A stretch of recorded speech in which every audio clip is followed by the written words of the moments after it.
அதிமுக திமுக வந்து இருட்டு கடை அல்வா சொல்லிட்டு வந்து விமர்சனம் பண்ணாங்க. அதை எப்படி பார்க்குறீங்க?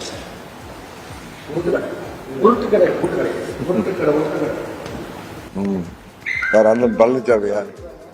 அண்ணன் பழனிசாமி தேர்தல் இருக்குதுல, பழனிசாமி ஏதாவது பேசி ஆகணும், அதனால பேசிட்டு இருக்காரு.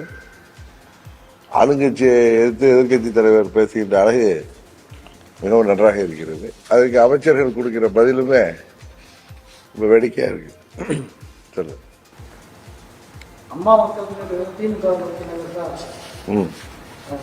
திமுக நோக்கி நகருதா? அப்படியா? தகவலுக்கெல்லாம் நீங்க உங்க யூகங்களுக்கு, தகவல்களுக்கு, செய்திகளுக்கெல்லாம் நான் பதில் சொல்ல முடியாது.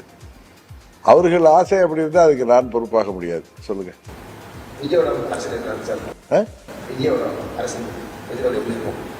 நான் ஜோசியரா?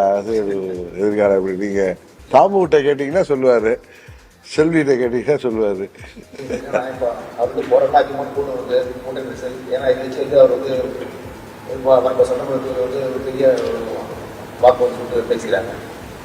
பேசிக் கொள்கிறார்கள், சொல்கிறார்கள், சொல்லப்படுகிறது.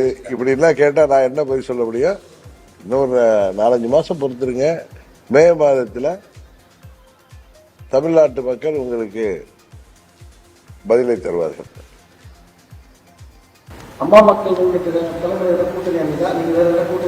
கொஞ்சம் பொறுமையா இருக்கு சார், எல்லாம் தெரிய வரும். அப்படி இன்னும் டைம் இருக்கு. நாங்கள் கூட்டணியில் சொல்கிறோமா அல்லது எங்கள் தலைமையில் கூட்டணி அமைகிறதா என்பதெல்லாம் உங்களுக்கு உங்கள் நேரத்தில் தெரிய வரும்.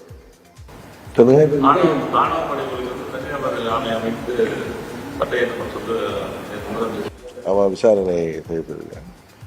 ஆமா, தமிழ்நாட்டில் இப்ப என்னதான் நம்ம கல்வி வளர்ந்திருந்தாலும் பெரியார் அவர்கள் புகட்டிய நீதிகள், அவர்கள் இந்த சமுதாயத்திற்காக போராடிய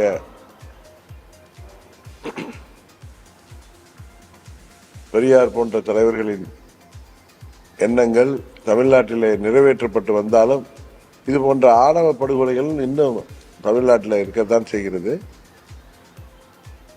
அதற்கு எதிராக நீதிபதி தலைமையில் விசாரணை அமைத்து சட்டம் இயற்றப்படுவது வரவேற்கத்தக்கது.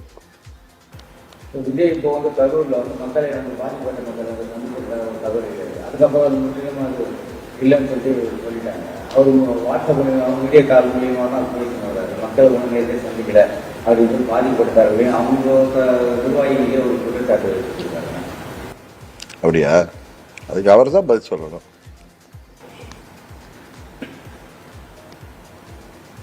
மக்கள் இன்னும் கூட ஒரு வெளியில வராமே வந்து பணியிலே இருக்காங்க அப்படின்ற மாதிரி இருக்காங்க. அது எப்பதான் அவர் வந்து அரசியல் பண்ண போறாரு, மக்கள் சந்திக்க போறாரு அப்படின்ற ஒரு உரை இருந்தாவே அவங்க வட்டாரத்திலே பேசியிருக்காங்க. இல்லை, இதுக்கெல்லாம் நீங்க திரு விஜய் அவர்கள்ட்ட கேள்வி பார்க்குறப்ப கேட்டாதான் அவர் பதில் சொன்னாதான் சரியா இருக்கும். விஜய் 30 பேர் இறந்துட்டாங்க, பத்திரிகையாளர் 30 பேர் இறந்துட்டாங்க, நிப்பான்னு போறீங்களா அப்படின்னு கேட்டாங்க. அப்பவே எந்த பதிலும் சொல்லாத இப்ப என்ன பதில் சொல்ல போறாது அப்படின்றது ஒரு எதிர்பார்ப்பு இருக்கு. சரி, நான் அவருக்காக நான் எப்படிங்க பதில் சொல்ல முடியும்? இந்த கேள்வியில அவர்கிட்ட கேட்க வேண்டிய கேள்வி தவறான அட்ரஸ்ல கேட்கறீங்க. அவருடையமோ அவங்க கட்சியை சேர்ந்த நிர்வாகிகளிடமோ கேட்க வேண்டிய கேள்வி. இது அம்மா மக்கள் முன்னேற்ற கழகத்திட்ட வந்து கேட்டா நாங்க எப்படி பதில் சொல்ல முடியும்?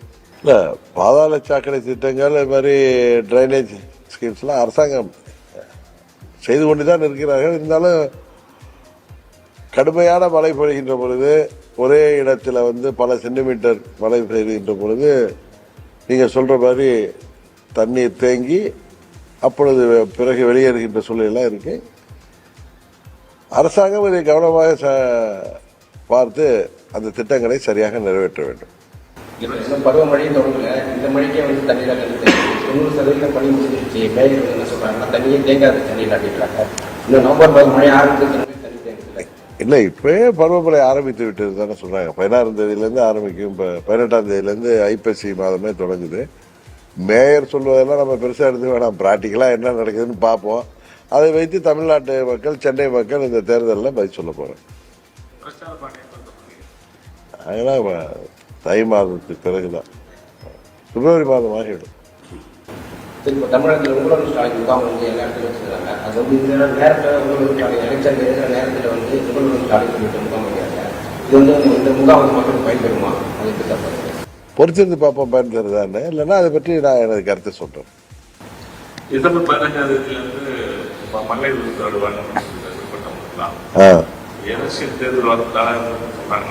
இல்ல இப்ப மகளிருக்கு விட்டு போன மகளிர்களுக்கெல்லாம் எல்லோருக்கும் உதவித்தொகை வழங்கப்படும் என்று அரசாங்கம் அறிவித்ததை நானும் பார்த்தேன். அது மாத்திரம் இல்ல, அரசு ஊழியர்கள், ஆசிரியர்கள், பகுதி நேர ஆசிரியர்கள், போக்குவரத்து தொழிலாளர்கள் மற்றும் மின்சாரத்துறை ஊழியர்கள், மாற்றுத்திறனாளிகள், விவசாயிகள், மாணவர்கள், இளைஞர்கள் என அனைவருக்கும் தேர்தலுக்கு முன்பு 21 சட்டமன்ற பொதுத் தேர்தலுக்கு முன்பு திமுக கொடுத்த வாக்குறுதிகள் அனைத்தையும் நிறைவேற்ற வேண்டும் என்பதுதான் தமிழ்நாட்டு மக்களின் எதிர்பார்ப்பு. அதை நிறைவேற்றினால்தான் அவர்கள் தைரியமாக வருகின்ற சட்டமன்ற பொதுத் தேர்தலின் போது மக்களை சந்திக்க முடியும். தொடர்ந்து தூய்மை பணியாளர்கள் வந்து ஆர்ப்பாட்டத்தில் போராட்டத்தில் ஈடுபட்டுட்டே இருக்கிறாங்க. அரசு வந்து அதில் கவனம் செலுத்தாம அவங்களை கைது செய்த நடவடிக்கையிலேயே ஈடுபட்டு வராங்க. அரசாங்கம் அதை தாயுள்ளத்தோடு அவர்களை அணுகி அவர்களின் கோரிக்கைகளை முடிந்தவரை நிறைவேற்றுவதற்கு முயற்சி செய்ய வேண்டுமே தவிர அவர்களை கைது செய்வது ஒரு சரியான நடவடிக்கையாக யாரும் ஏற்றுக்கொள்ளவில்லை. நம்ம சில கேள்விகளுக்கெல்லாம் நாம் பதில் சொல்ல முடியாது. இன்னொரு கட்சி நடவடிக்கை பார்த்து உங்ககிட்ட ஒரு கருத்து இருக்காங்க.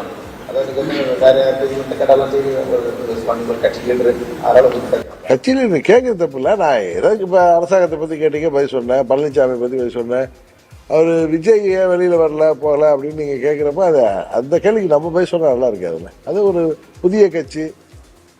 இன்னொன்னு உங்களுக்கு தெரியும், எங்களை விமர்சிப்பவர்களையே நாங்கள் விமர்சிக்காமல் விட மாட்டோம். அதே நேரத்தில் இன்னொரு கட்சியை போய் இன்னொரு தலைவரை பத்தியே தேவையில்லாமல் விமர்சிப்பது அது எனக்கு பழக்கம் இல்லை, உங்களுக்கு தெரியும். அதனாலதான் வேற ஒன்று. இது வந்து பிஜேபி வந்து பின்பற்றி அவங்க அனுப்பிச்ச ஆள் தான் இது முன்னாடி போன பின்னாடி வரேன் அப்படிங்கிற மாதிரி சொல்லுவாங்க.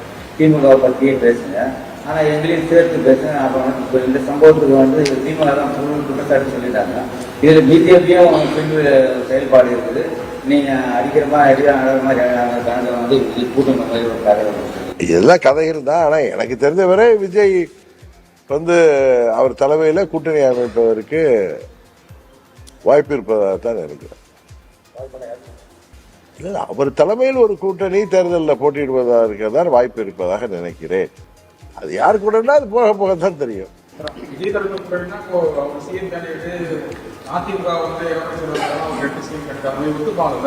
சார் எனக்கு அதெல்லாம் தெரியாது சார். இப்ப தமிழ்நாட்டில் 4 கூட்டணிகளுக்கு 4 முனை போட்டி இருக்குன்னு சொல்றேன். திமுக தலைமையிலான கூட்டணி, என்டிஏ கூட்டணி, விஜய் தலைமையிலான ஒரு கூட்டணி, அதுபோல நண்பர் சீமான் அவர்கள் தனித்தனி 4 முனை போட்டி உருவாகும்.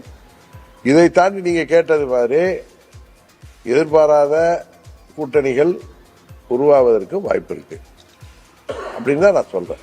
இதுல அவரை இவரை ஏத்துக்குவாரா இவரை அவரை. ஆனா பழனிசாமி பேசுவதை பார்த்தா அவரு தேர்தலில் தங்களால் சோபிக்க முடியாது தனது தலைமையில அப்படிங்கிறத உணர்ந்து அவர் விஜய் அவர்களுக்கு கூட்டணி அழைப்பு விடுவது பிள்ளையார் சொல்லி போட்டாங்க. அவங்க யாரோ 2 பேர் இவங்க கட்சிக்காரங்களே, பழனிசாமி அவர் கட்சிக்காரர்களே கொடியை ஆசிரித்து விட்டு, ஏன்னா பார்த்தவங்களாம் அந்த டிஷர்ட் ஏடிபிகே டிஷர்ட் போட்டிருக்கிறத தொலைக்காட்சிகள பார்த்தோம். அவர் வந்து விஜய் தலைமையை ஏற்றுக்கொண்டு செய்வதற்கு முயற்சி செய்கிறாரோ இந்த தேர்தலில் அப்படிங்கிற ஒரு எண்ணம் தோன்றுகிறது.